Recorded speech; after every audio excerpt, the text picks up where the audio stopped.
evolutionary purpose over top-down management. So a kind of purpose and direction that like bubbles up as well as comes down, and self-management. So teams that manage themselves. And there are, like I talked about the advice process, for example, which is the intention behind the advice process is you empower people across the business to make decisions about how they work and what they're working on and that sort of stuff. And you just say, as long as you're consulting with everyone who's impacted and some people who are experts, then you're empowered to make a decision and you don't need sign off, you don't need approval.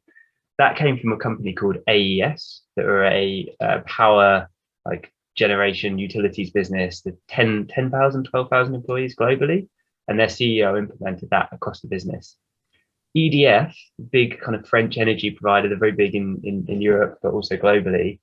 They're part, like I spoke to somebody, a leader who was doing this in a hydroelectric dam. He runs a hydroelectric dam in Strasbourg, and he's doing exactly the same thing, like complete autonomy for people across the business within a framework of compliance.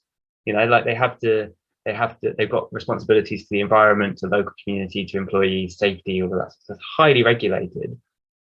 Within that framework, they say you're empowered to make decisions about how we run this dam and how we do things. So even in really complex environments, I think you can operate like this. I think there are assumptions that as you get bigger, and it does cause tensions, like having an open-ended approach does cause tensions, and we're constantly thinking about them, right? Our expenses policy is just spend company money like it's your own. If you want to travel, think about the environmental impact, think about the cost to the business, weigh it up against the value that traveling is going to provide before you make a decision. Some people interpret that in different ways. We could wrap a policy around that, and then that would, ensure that there's fairness across the board, but it would also start to eat away at that culture, we feel like. So the approach I always try to take is one of minimal viable policies, which is like very much more like product background coming through. So what are the policies that we need in order for people to feel whole, productive, feel that there's fairness and equity in the business, and also, for us to be compliant as well.